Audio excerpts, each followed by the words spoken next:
திமுக ஆட்சியில் 68 உயிர்கள் கள்ளச்சாராயத்தால் உயிரிழந்திருப்பதாக கழக பொதுச் செயலாளர் எடப்பாடி கே பழனிசாமி குற்றம் சாட்டினார்.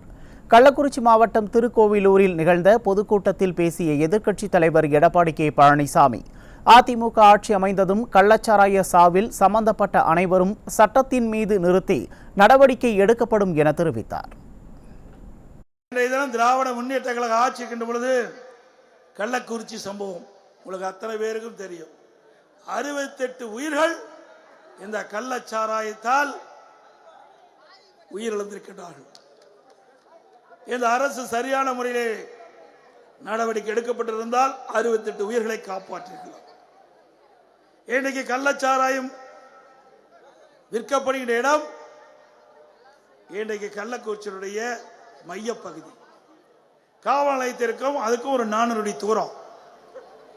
அங்கே இருக்கின்ற செஷன்ஸ் கோர்ட் காம்பவுண்டுக்கு அருகில் அந்த கள்ளச்சாராயம் விற்பனை செய்யப்படுகிறது. இந்த கள்ளக்குறிச்சி ஹெட் குவார்டர்ஸில் தான் எஸ்பி அலுவலகம், மாவட்ட ஆட்சி அலுவலகம், அதோட அங்கே இருக்கின்ற டிஎஸ்பி, இன்ஸ்பெக்டர், வருவாய்த்துறை அதிகாரிகள் அத்தனையும் இருக்கின்ற இடம் கள்ளக்குறிச்சி நகரத்திலே. ஆனால் தங்குதடை இல்லாம அந்த கள்ளக்குறிச்சி நகரத்திலே அமோகமாக கள்ளச்சாராய விற்பனை நடந்து கொண்டிருக்கின்றது. அந்த கள்ளச்சாராயத்தை பருகிய உடனே ஒரு 3 பேர் பாதிக்கப்படுகிறார்கள். உடனடியாக மருத்துவமனைக்கு அவர்களை எடுத்துச் செல்கிறார்கள். அங்கே மருத்துவமனையிலே சிகிச்சை பலனளிக்காமல் அவள் இறக்கின்ற ஒரு சூழ்நிலை. அப்பொழுது மாவட்ட ஆட்சித்தலைவரும் மாவட்ட காவல்துறை கண்காணிப்பாளர் அருகிலே ஒரு எம்எல்ஏ அமர்ந்து கொண்டு பேட்டி கொடுக்கின்றார்கள்.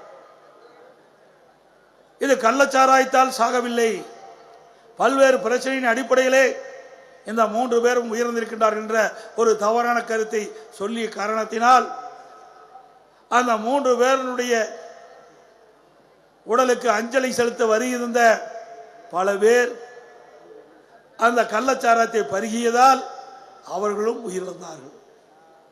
அதற்கு இந்த அரசு என்ன நடவடிக்கை எடுக்கப்படுகின்றது? எதுவுமே இல்லை. சம்பந்தப்பட்ட அதிகாரிகளுக்கு முறையான நடவடிக்கை இல்லை.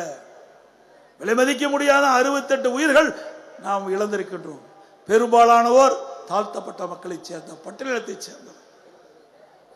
ஆக இந்த அரசு எப்படி இருக்கின்றது என்பதை நீங்கள் எண்ணி பார்க்க வேண்டும். உண்மையிலேயே இந்த மாவட்ட ஆட்சித்தலைவர் காவல்துறை கண்காணிப்பால் நடவடிக்கை எடுக்கப்பட்டிருந்தால் அந்த உயிர்களை காப்பாற்றியிருக்கலாம். ஆனால் ஒரு எம்எல்ஏவை இதற்கு துணை நின்றதாக எனக்கு வந்த தகவல். அவருக்கு வேண்டிப்பட்டவர்கள் தான் அந்த கள்ளச்சாராய விற்பனையை மேற்கொண்டதின் விளைவாக 68 உயிரை நாம் இழந்துவிட்டோம். அனைத்து இந்திய அண்ணா திராவிட முன்னேற்ற கழக ஆட்சி அமைந்தவுடன் இதற்கு தீவிர விசாரணை மேற்கொள்ளப்பட்டு இதில் யாரெல்லாம் ஈடுபட்டார்களோ அவர்களுக்கு அத்தனை பேரும் சட்டத்தின் முன் நிறுத்தப்பட்டு தகுந்த நடவடிக்கை எடுக்கப்படும்.